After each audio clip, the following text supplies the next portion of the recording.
Dr. Jennifer Carr, Research Scientist at the Penn State Clearinghouse for Military Family Readiness. My background is in developmental psychology. Before we get started, I'd like to take a minute to thank my colleagues here at the Clearinghouse for their help and support in the development of this presentation.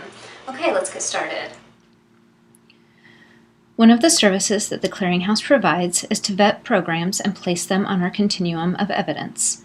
We vet prevention and treatment programs that may be useful for practitioners who work with military families. We have 5 evaluation criteria that help determine whether a program gets placed as effective, promising, unclear, or ineffective.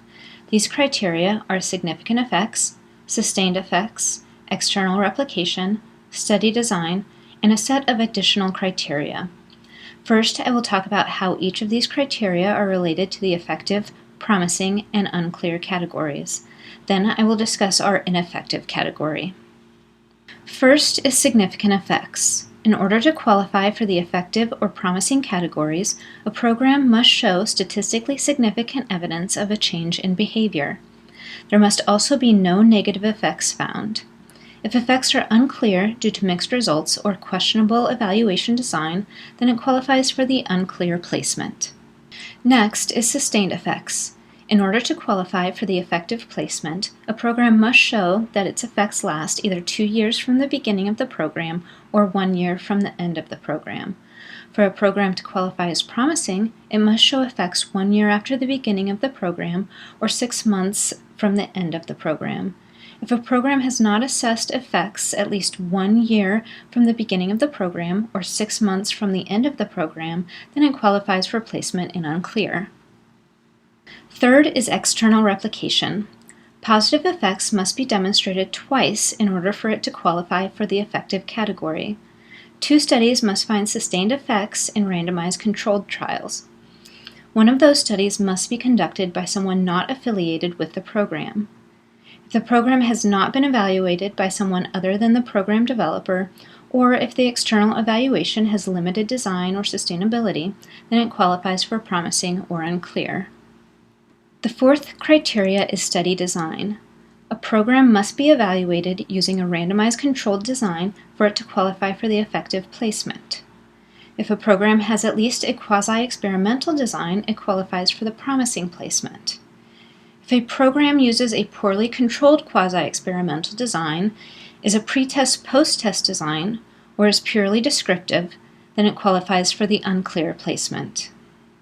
There are several additional criteria that we consider, but do not carry as much weight as the other criteria. These criteria form the last category.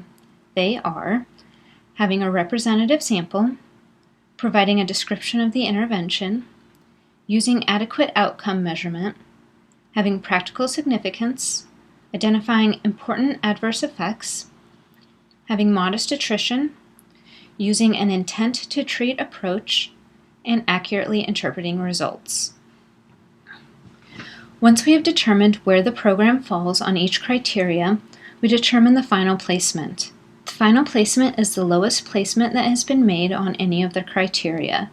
For example, if a program qualifies for an effective placement for significant effects, sustained effects, study design, and additional criteria, but only qualifies for promising on external replication, the program will be placed in promising. For a program to be placed as ineffective, the evaluation must be as rigorous as a promising or effective program. A well-designed study must find negative effects or fail to find significant positive effects, have no evidence of successful external replication, and address at least half of the issues in the additional criteria category. We hope that this vodcast has given you a better understanding of how we place programs on the Continuum of Evidence. Having strict criteria for how programs get placed helps ensure that you can get the most from this service we provide. Thank you for taking the time to watch this vodcast. If you have any suggestions for vodcasts that you would like to see or topics you would like for us to cover, please contact us here at the Clearinghouse.